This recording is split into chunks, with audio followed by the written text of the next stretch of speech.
All right. So yeah, we have some participants online too. So um, first, I'd like to thank the AU Libraries for co-sponsoring today's program and for cooking the almost gone. So that's how popular that was. Our guest today is Greg Bosch. Oh, I didn't ask you how to pronounce your last name. Boccia. Boccia. No, it's okay.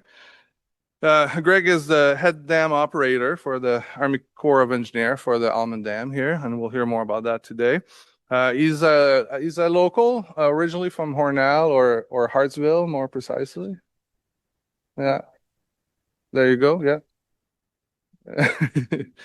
Um, he joined the Marine Corps after high school and came back to the area after that and came to AU and graduated in 2013 with a BA in English from Alfred University. And yay, we've got some fans here. All right, so I'll let you take it. You have your mic'd up. No, I was just You're gonna use this, yeah, all awkward. and Like, you should be able to flip this by switch using these keys. okay, perfect. Record attendance. Didn't plan on disappointing this many people today, but well, let's do this. Yeah, be forewarned. I'm not a presenter. I don't present. I'm going to cheat. Okay. Anyone here that's a student, if you got to present, don't do it how I'm doing it. You're getting graded. Okay. Uh, anyway, yeah, alone and unafraid. That's what I titled this thing. Time is kind of a factor. I'm going to kind of try to chug through this, give you guys some good info. I try to keep it a little bit silly and conversational too, because we want to have most of the time for Q&A. Just the lake level this year has generated a lot of attention, so I'll just kind of stick to the coolest stuff and mostly talk about myself. Kidding. Okay, anyway. It's an old picture. Anyway, that's me. That's when I started at the dam. Fred already covered all the important stuff about me. You guys know where I came from, how I got to run your local flood protection project now. That was kind of part of my spiel. He covered it all. We don't gotta recap. So let's just talk about the dams themselves.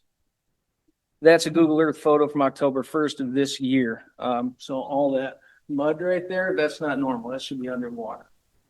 Just in case anybody in here hasn't been past the dam recently. We were about 10 feet low when that picture was taken.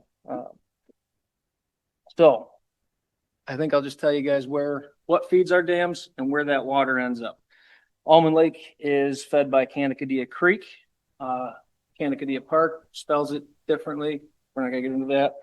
It was originally built as a dry dam. So that means when they built this place, it was intended to just self-regulate. It would fill up and empty on its own. In 1965, they decided to establish a conservation pool. And that's just a specific surface above sea level. That's all that means. Ours is 1,260 feet above sea level. And that was kind of at the request of local agencies. And it was really just to support recreation. People would fish it. There used to be a beach there. And as the lake kind of began to fill in with sediment a little bit, they decided we should keep this at a certain level all the time and begin to regulate the dam.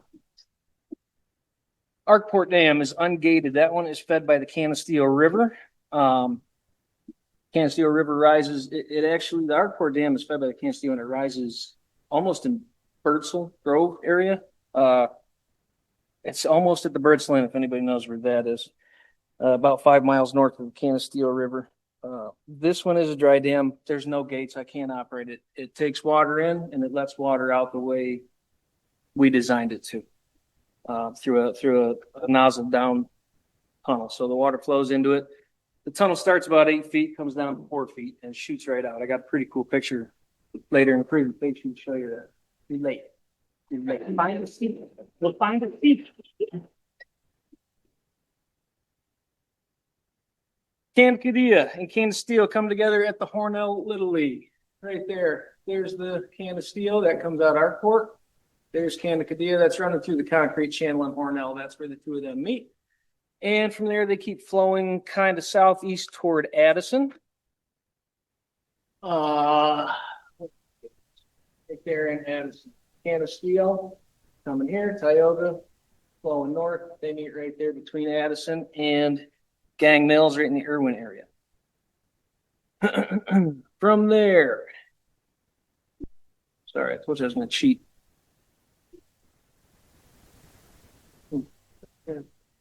Anyway, we got the Cohocton River. That's got nothing to do with me. Okay, I just wanted to put that in there to show you guys where the Cohocton and Tioga meet. They form the Chemung. So if you're ever just perusing info about your local flood projects, you're probably going to see Chemung River Basin. That's why. Okay, because right there in Riverside, right around Corning, is where those two turn into the Chemung River. The Chemung pretty much follows I-86, like the whole way. It drops down below Elmira, but it basically follows I-86 to Waverly. And in Waverly, it takes a hard right. This is the Chemung right here. Heads south towards Green's Landing, where it meets the north branch of the Susquehanna River. Now, why are there two Susquehannas? I don't know. Someone smarter than me does. The north branch rises at the south end of Otsego Lake, Cooperstown, New York, and the west branch is somewhere west of the Allegheny Mountains, Cambria County. They're two different rivers. They start in two different places. They're both called the Susquehanna. I don't know why. Those two, the confluence of the two of those is in Northumberland, Pennsylvania. And from Northumberland, it flows south towards Maryland and enters the Chesapeake Bay in Havre de Grace, Maryland, which I think is French for Baltimore. So it's not right. That's why the water I let go from Almond is regulated by the Baltimore District, Corps of Engineers, Baltimore District. Now you know why. There's our district. It's not exact.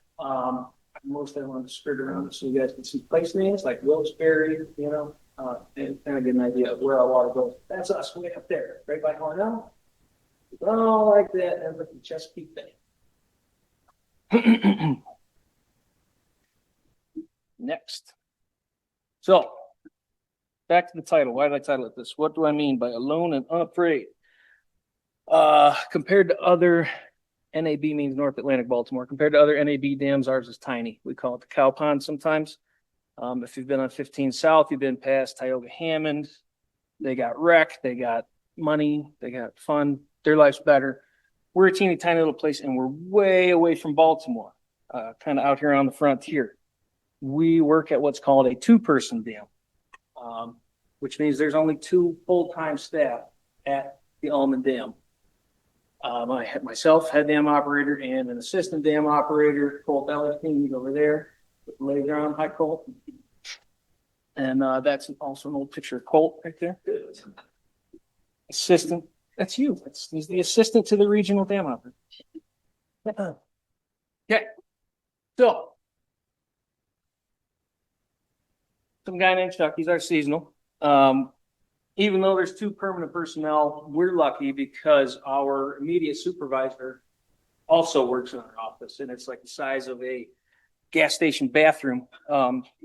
So there's four of us there. Chuck goes away for a few months and then comes back.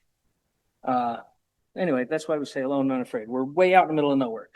From time to time, we get colonels, senior personnel in our chain of command show up. And do you need anything? And I say, yes, I need money. And they say, no. So then they say, how's everything else going? Our stock response is, you know, way out here, way away from Baltimore, in the frozen wastes of upstate New York. We remain alone and unafraid.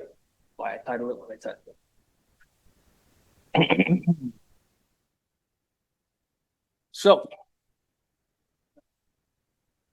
75. Okay, 75 years. I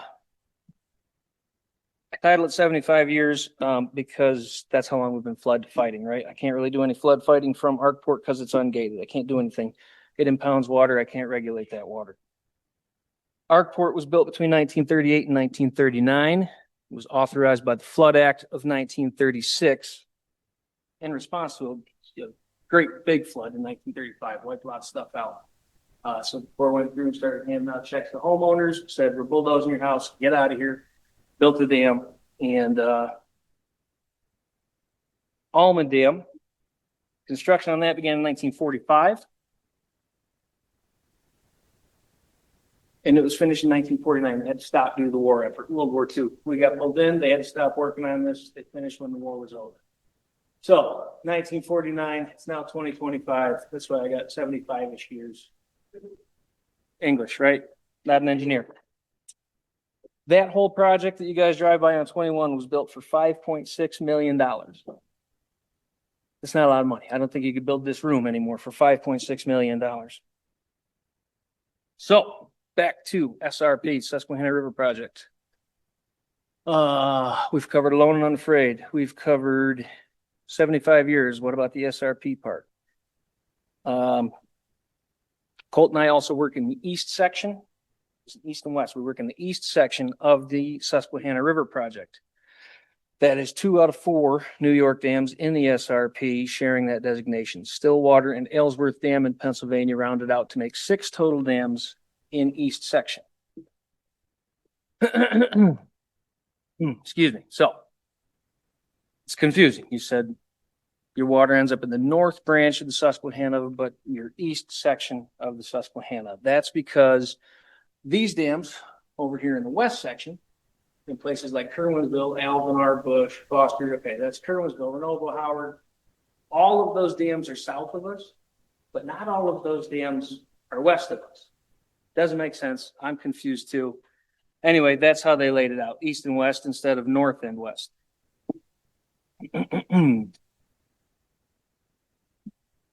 So, last part is the flood fighting part. You guys want to know what we actually do? When Fred emailed me, he said, what do you guys do? I didn't get a whole lot to work with from him. That's okay. He just said, come up here, talk to everybody for about 25, 30 minutes. This is what we do, okay? This is from a high water event May of this year. Does anybody go between Cornell and yeah, that's the Route 21 bridge. That's water hitting the dirt. Everybody was curious. That bridge was shut down, no water on it. That's because New York State, man, it's great. They didn't know if it was safe for people to drive. So they shut the bridge down. Part of what we do is we keep track of river gauges and our reservoir elevation and let the DOT know when that might happen. In case, God forbid, a logging truck is driving across it, you know, and the bridge is missing a girder and nobody knows. We'll just go through a few pictures. I don't really have anything written down for these, but same event, put that in because they spell it wrong at the park. Yeah, that's the basketball, the volleyball court was all underwater. That's a pretty good event. This is the Arkport Dam, same event. There's Colt. So remember I described how a tunnel, water comes into Arkport. There's no gates. I have no way to operate anything. Right here, that tunnel is nozzled down to about 4 feet. It enters, you can see it right from above. It enters, you can see that concrete here right there. That's called a cliff bucket. The water comes shooting out of that and flying way into the air so that it obviously doesn't blast a giant crater right at the base of it. But that's what I mean. When they designed this place, they said, we don't really got to operate it. We can just make water leave it the way we want it to. On top of that tunnel, that's called our spillway. I have a great picture of that from Club 72, which unfortunately I forgot. I did have spillway as well. This is also Arkport, okay? So I was just showing you, our spillway's over in there. We've been downstream. This is Arkport Dam when it fills with water. That's my truck. I cheated. This isn't the same thing. This is actually from June of last year. That's my truck in the bottom of Arkport Dam. So if that was parked here, in this picture, it's over there under about 35 feet of water. It's an inconceivable. I've seen it a dozen times, and it's still every time I'm on Arkport Dam, it's full of water. Right? I can't believe it. I can't believe how much water there. And that's not even the most it's ever had. So anyway, that's from our May event. That was our max elevation. Almond Reservoir hit 1278. Like I said, we keep it at 1260. So Almond came up 18 feet. If you're familiar with conditions now, you've driven by, you've seen it 10 feet low, drive by and check it out at 18 feet high. It's pretty cool. And the picture I just showed you, that was Arkport at 1263. We don't maintain an elevation. That's just the stream bed up there. The river bed right there. So the Canasteel River feeds it. That's usually about the elevation it's at. That's where it hit during that event. So that's closer. Do you want me to stay closer to it? Should put there for you. I know. What do you want to do that? Sure. You go now. This is for the Zoom people. How we doing? Are they going to talk to each other? Okay. There's Cool. Perfect. Okay. Oh, that's much worse. Thank you. All right, where are we at? We're on water management. I got to cheat. I got to look at my notes. I don't have any notes. All right, swing it. So I told you we monitor the reservoir. We monitor river gauges. We track current and forecasted weather, but that doesn't mean if we know a system is coming, we can get ready for it. Our mission is reactive, not proactive. There's a lot of reasons for that. The biggest one is because our bosses said so. So we're basically an extension of water management section down in Baltimore. That's all the brains. That's all the smart people that are watching the whole system, the whole watershed. Okay, if we go back to the slide where I showed everybody east and west section, 12 different dams, that's just SRP of Baltimore District. There's also raised, there's projects all over the place that these people in Baltimore have to watch. So as an extension of them, we have to do what they tell us to because they can see everything and we can't. And I'll give you an example. It was probably, I don't even know if Colt worked there yet. Cowanesque Dam is maybe an hour from here, and they got hammered by a big storm system, and we're taking in, they just had a massive amount of inflow. Baltimore called us to reduce what we were discharging, even though it was a sunny day. There's nothing going on. They said, slow down what you're dumping because Cowanesque, and we didn't know it. They've got their eyes on the whole system. We don't. So that's basically why they give us the reins. We can run it. We're almost in contact with them unless they need clarification for something. But during weather events, I just thought that might be useful for you guys to know they're watching the whole thing. That little phrase is taken from our position description. When you apply for the job, it's pretty much just says do what you're told and like it. So on top of flood fighting, we also have an environmental stewardship mission. Again, we don't really do anything. More says don't do this stuff. So it really just guides our operational practices. You wouldn't believe the paperwork involved to cut down a tree. We have very minor recreation involvement. I mentioned Tioga, other places have park rangers and stuff. Canacadea Park is essentially a fully standalone lease that's almost entirely governed, administered, whatever, by Steuben County. The only time they'll reach out to me is if they want a permit signed. They're going to have the car show is a big one every year. They have the Father's Day car show. That's it. That park, they do a great job over there, and we got nothing to do with that really. But it is on core property. So the bulk of our mission, apart from flood fighting, is the water quality monitoring. We're a local, so we have all these internal elements and external that'll come to the and do dive inspections. They have mobile instrumentation. Has anyone ever seen the red and white pipes sticking up off the back of the dam as you drive by? Those are called piezometer wells. They measure pressure. So our dam is it's more like a filter than the dam. It's a big pile of dirt that does have water slowly through it. Those piezometer wells will measure how much pressure that water is creating. And he does them every single month. They have a team from Baltimore that comes and does them. They keep a very close eye on them because that's a really good indication that something is wrong. We just had a bridge inspection yesterday. We have concrete inspections, dive teams, surveyors, on and on and on and on and on. And we're responsible for site security too, whatever that means. Anyways, like I said, I kind of wanted to chug through this, get right to the Q&A because to me, what I got from Fred was people had a lot of questions about what's going on over there. Before we get into that though, I mean, I'll just handle the why the reservoir is as low as it is. It hasn't rained. That's pretty much it. When it has rained, it didn't rain when it needed to. Or we get a very hard rain and the water would just flash into a close by system and not really contribute anything. The ground was so dry that it would drink it up right away. So I was just explaining to to Fred before we started that as of today, Colt just finished tallying our numbers. We've got more precipitation between January 1st and October 31st of this year than we have the last 2 years. And our lake still dropped 10 feet. Right. So more important than how much did we get, when did you get it? How did you get it? If you get 5 inches of rain in one day, that's not great. You know, a lot of it just goes downstream. And we can never fully close our gates. Something that I've had so much attention on that dam this year, local attention. I talked to Channel 18 News, the Hornell Sun, the Wellsville Sun. I mean, we've talked to a lot of people, and a lot of people didn't know I have to keep the gates open pretty much no matter what. I didn't tell Baltimore this, but we were operating out of regulations for a while because we kind of had to make the choice: do we kill everything in the lake or kill everything in Canacadea Creek downstream? So I shut down below minimum discharge. They caught me. They called me. Anyway, that's kind of what it came to this year. We didn't get rain when we needed it, and I've always got to let something go. So, and I'll never get full closure. The only time you get permission from water management in Baltimore to go to full closure on all 6 gates is for an inspection, and that's only for an hour at a time. So anyway, I think that's probably gonna be the biggest question. That's the most information that I have about it.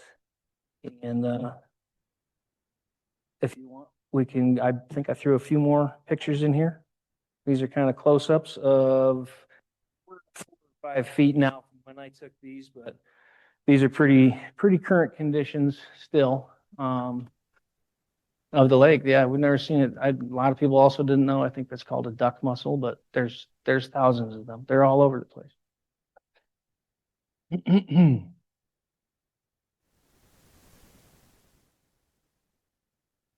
Yeah, this is all underwater. This is all typically underwater. You can see there's my control tower. Okay, so oops, right here I'm kind of at the base taking pictures, like looking towards Alfred, you know, and then I walked to the back of the lake. I walked around the whole thing, got a couple of pictures just to kind of, for posterity's sake, we'll say, to pass on to my higher ups as well so they could get eyes on. And this is all generally under 2 or 3 feet of water.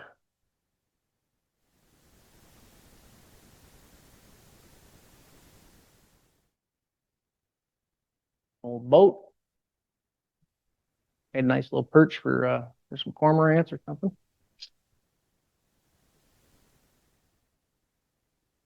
And that's it.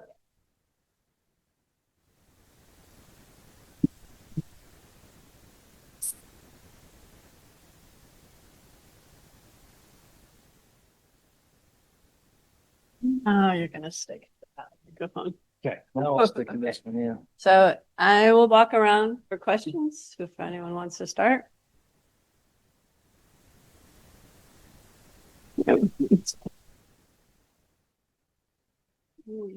Hi, yeah, thank you for this information. We've all been watching and wondering, so it's great to hear from you directly.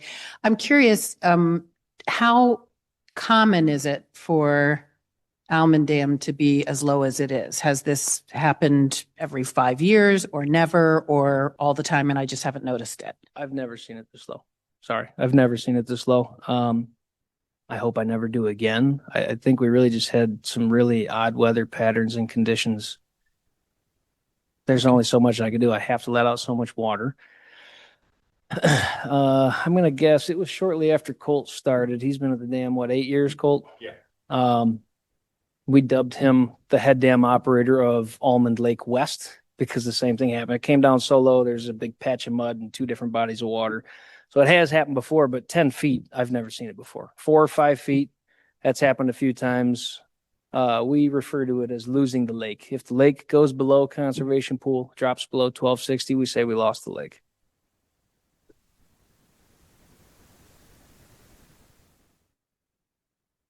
Did everybody hear that? Okay, he said after the rain, we got about 1.5 inches of rain in the last 2 days, and Colt, he keeps pretty close eye on those numbers. He said we're up about 3.5 feet from where we were just a few days ago, so it did do a lot of good. Jen, the rumor that some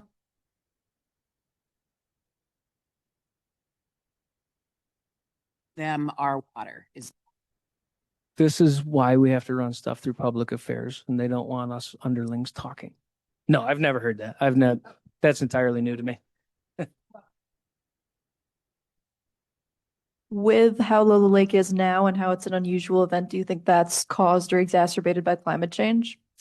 I'm not a climate scientist. I know weather patterns change. I do spend a good amount of time reviewing historical data. It's mostly numbers on charts to me. So without laying them out and directly comparing them, I can't say one way or another.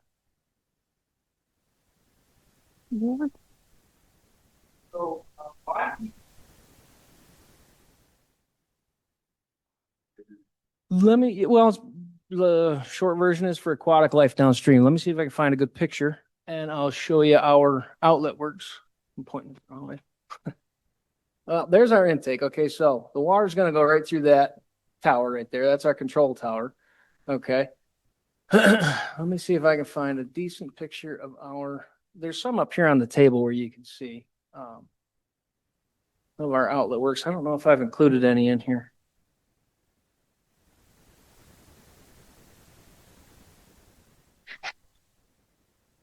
That's Milton. Downstream. He said earlier, we got so low. Do we about the fish downstream or the fish in the lake right now? We're coming 10 foot low. What do we do? But we maintain that normal discharge for the aquatic life downstream is the answer to that. Yeah, unfortunately, I don't have any pictures of our outlet works, but that's it. So the Kanakadea Creek feeds Almond Lake. It goes through our tower right there.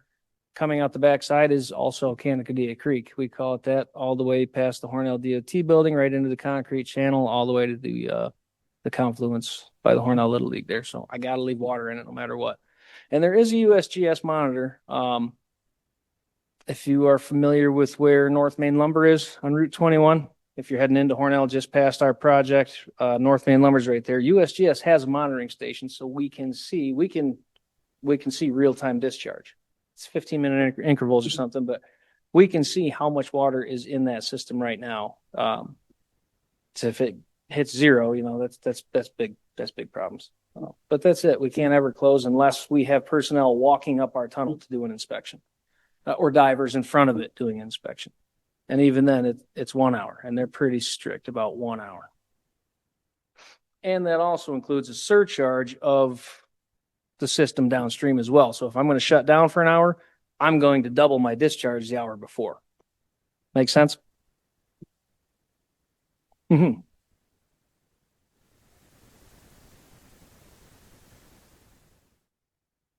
So we've all seen the mud flats and that, and assuming that a lot of aquatic life has been destroyed, fish, birds, whatever. Tell us about kind of what the repopulation would be like. How much will come back on its own from what sources, and will there be any other, using fish from hatcheries or anything like that to have the wildlife come back? Sure. Surprisingly, I haven't seen a fish kill at all. I haven't seen any dead fish, which really surprised me.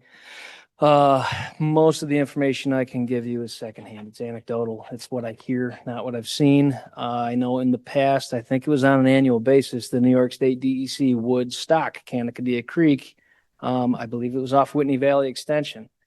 They'd go out, they'd use the neighbors' yards there, and go right in the creek and dump. I mean, I've heard as many as 1,500, and it was always rainbow trout. And I've never heard of anyone catching a rainbow trout in Almond Lake. So, like I said, my information is terrible and unreliable, but I haven't seen any fish on the shores. That was primarily why I had walked.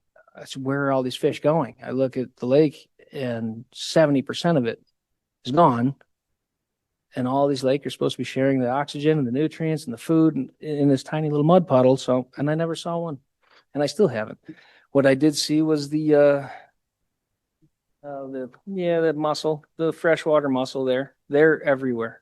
And there's really not much that I can do for them. Those are all over the place. I don't know what it's going to take for them to repopulate or how long, but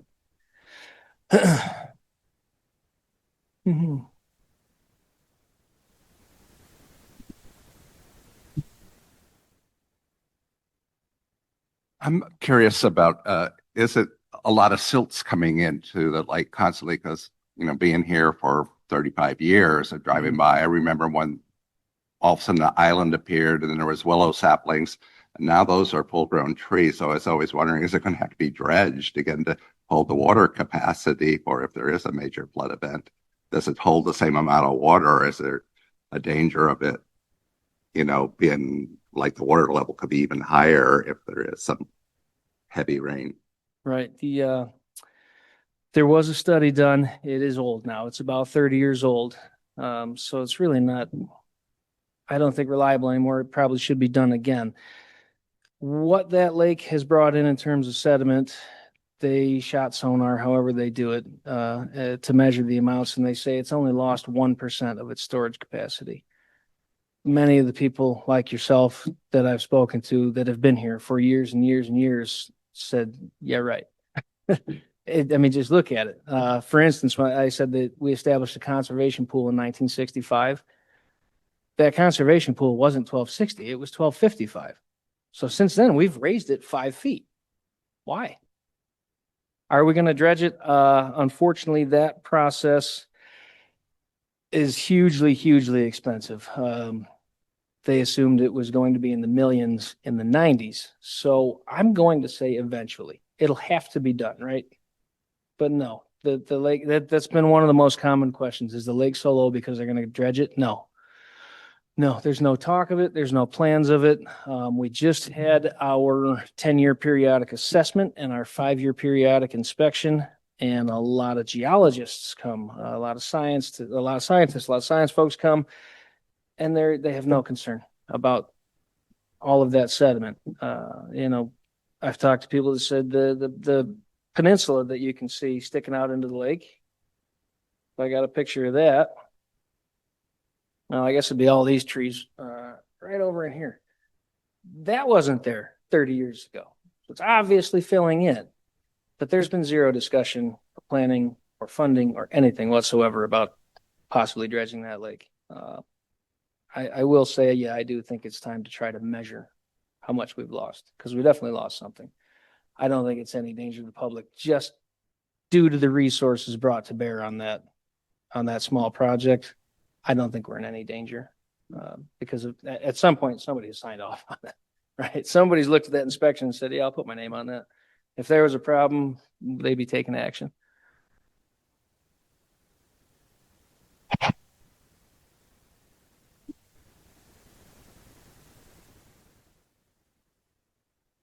I just, from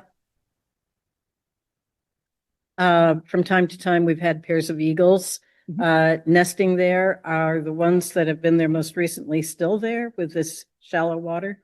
They are, yeah. Yep, we see them regularly. In fact, the DEC has stopped up and encouraged us when the lake freezes to take any roadkill that may show up near the project and drag it out to the middle of the ice, and the eagles will pick at it all winter.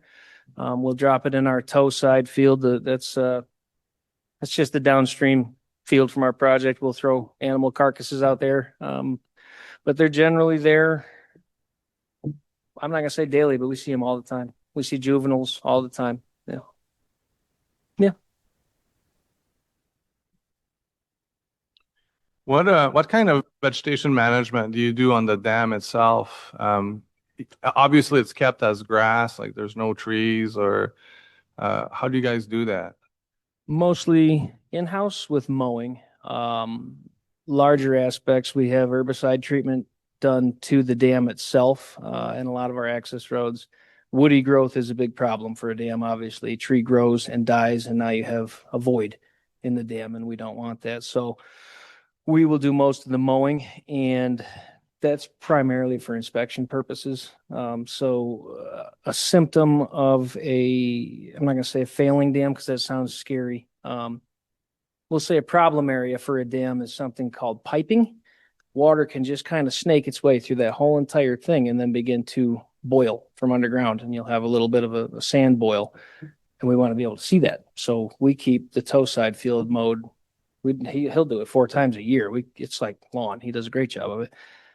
That's about all we do in-house. The herbicide is done by contractors. It's aquatic safe Roundup, essentially. And they'll spray twice a year to keep woody growth off the dam as well. Do you have to worry about things like woodchucks doing burrowing and? Absolutely. That's another one we handle in-house. I'll just say we deal with them. I don't want to get into the particulars, but yeah, when you've got a big pile of dirt in the middle of a field that's meant to hold water back, you don't want animals punching holes in it. So,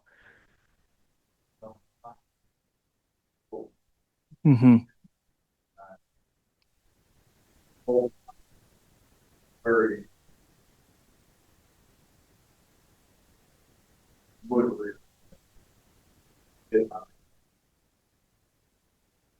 Right.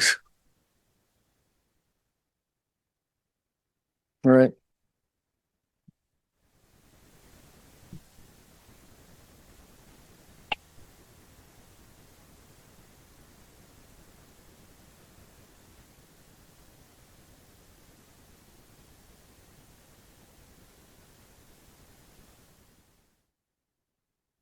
I was wondering if you can explain, since we have a room here full of undergraduate students, what are the skills or what are the talents to be if someone wanted to work for the Army Corps of Engineers? An English degree doesn't hurt. Not being biased, yeah. Kidding. No. So Colt and I are what's called wage grade employees. Much of my background in the Marine Corps, I did local and I did residential construction. I worked for the National Cemetery Service. That's going to be more of the maintenance side of the house. At least being familiar with or exposed to the trades is going to help you get wage grade positions at the dams. Most of the internal elements that I talked about that come, all the inspectors and all that. One of our closest buddies, Doug Risting, he's a geologist that works for the Corps of Engineers. Structural engineers. We have people inspecting our concrete. The bridge inspectors yesterday, I'm sure, were either civil or structural engineers. So a professional degree for those what are called GS positions, general schedule, you're almost certainly going to need a 4-year degree for those. Now there are programs where experience can speak for that. For instance, our supervisor that I spoke about that shares our gas station bathroom with us, he's a wage grade guy. He was a dam operator at Cowanesque, and he's been with the Corps for over 20 years. He's got a lot of working knowledge of contracts. He's what's called a COR. It's a contracting representative, so he can work hand in hand with the people we hire to do this work. He does not have a degree, and he is now general schedule. So there are ways also to work your way up to that as well, but a lot of that deals with time and grades. So.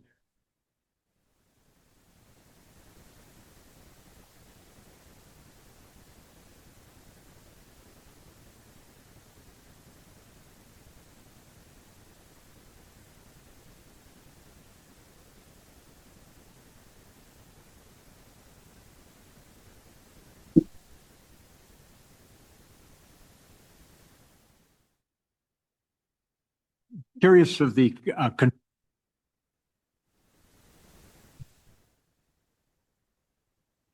operating from a big manual gate, or is this a motorized control? Or? Yes, it's all manual. That's to my understanding of Baltimore district policy. So I have heard that the Mount Morris Dam, which is Buffalo district, can be operated from Buffalo remotely. Baltimore says that's a no-no. Ours is purely hydraulic, purely manual. You have to start an electric motor that gets the pumps working, and it's like an airplane. You just have a lever, you push one way or another, the gate goes up or down. Yeah. I'm going to walk over to get this next, but while I'm walking, I was just curious if what the dam, was there an age of the dam when it was designed to be not functional anymore, or is this what is the longevity of it? That I don't know. I have heard some people in foundations and dams. I've heard some geotechnical employees of ours throw the number 300 around. I think they plan things for 300 years. That's what our dam is incredibly simple. We just had a company from Buffalo come and and basically do a giant oil change on our project. And they can't believe how simple that system is. There's nothing to it. You could almost fix it with a hammer. And that's kind of why they planned these things out to just run themselves forever. I always wondered, people are fishing on that lake when there was a lake. And supposedly they can eat the fish. Why can't they swim in that water? I think that's just debris. I don't know when it changed, ma'am. There, like I said, there used to be a beach over at Canacadea Park. There was a string of buoys for a designated swim area. I think it's just filled in with so much woody debris, and maybe the lake is so shallow. I really don't know. We do have a girl that comes from Baltimore to do water quality. I don't know if she's measuring things that could actually make people sick, if it's microorganisms or what, but long,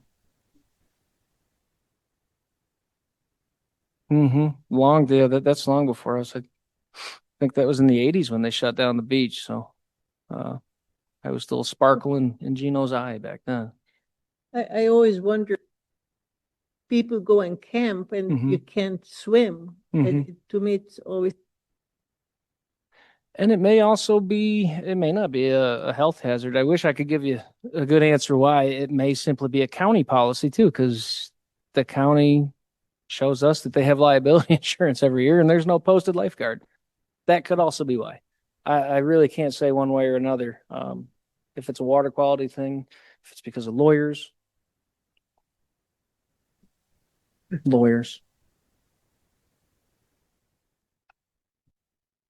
Who does the weather watching? Do you keep an eye on the weather? Do you water anticipating that a lot's coming in? Do you?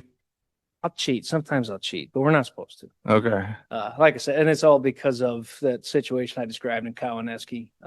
Minor adjustments aren't going to affect anything, but if my lake is up 10 feet and I want to discharge another 500 cubic feet per second, and Cowanesque is also getting clobbered, and I just do that without coordinating or talking to anybody, there could be issues. So I can't dump my lake because I know more is coming. Okay. And we could also be wrong, and the weather could change. That's the other thing. I could release a lot of water, and then what we were anticipating didn't happen at all. So do you look at the forecast models for precipitation in the watershed? Do you look at, do you have access to tools that are more sophisticated than we do to figure out potential flood events before, or do you just use the weather app on your phone like everybody else? Mostly the weather app, but something big is coming. I can't say enough good stuff about the water management folks. They do a ton of modeling. They cover the whole system. They can say this is maybe what we'll expect. I mean, there's so much work that they put into projecting, even though, like I said, we don't do things in anticipation of. They're as ready for it as they possibly can be. So, and I don't think those are public domains. I don't think you could get on the water management's website and see. I think it's probably all through like our SharePoint server kind of thing. And in the last 5 years, we had a couple of really big events in the watershed, and in the watershed next door too, in Canastillo. We talked about that earlier.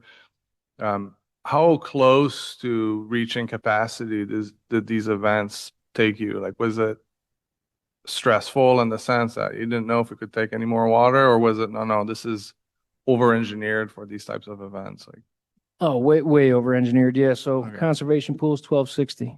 Top of my dam is at 1320. Our spillway, we have also an uncontrolled spillway as well. That's the first way we're going to deal with a lot of water. That's at 1300. Okay. So if my lake comes up 60 feet, right? That's a ton. Okay. It's probably going to top the dam, and there's a lot of catastrophe downstream. Yeah, it's way over-engineered for that. Record pool is flood of 72, I believe, is 1298, 38 feet high. And if the spillway is at 1300, it was very close to going over our spillway. But those events, I think you're talking about August of last year, a lot of damage down in Canastillo.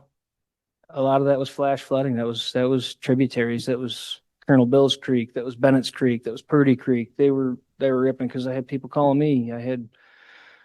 I'm hearing that the dam failed, and then there's no flood reduction at all on any of those. That's not even the same water. But we did shut our gates during that event. Our lake was up a foot. It was nothing. It was like a regular event to us in Hornell. We saw what was happening in Canasteel and we closed our gates anyway. So we'll slow down what we can because we are contributing to Potters County, PA. I mean, there's a lot of damage that's going to come with it. So that dam has never come close to. I think max design crest is 1304 elevation. 13, 14, maybe 6 to 10 feet from the top of the dam is where the engineers that designed it and built it said, this is it. This is the most it'll ever hold. Okay. So when I said overtopping the dam, it's just going to start peeling it. If water gets to the top of that, theory is catastrophic failure, right? That's when you just plan for the worst case scenario. The levees in Canasteel right by the bus garage did get topped last year. Nothing happened. It was fine. Water ran over it into the bus garage parking lot. Nothing happened. Theory is if that happens to a dam with that much pressure against it, it's just going to start taking it off the top and eventually the whole thing's gone. I'm going to end on a happy note there. All right. Well, you'll be around for a few more minutes to check out the photo there on your way. And thank you so much for spending time with us.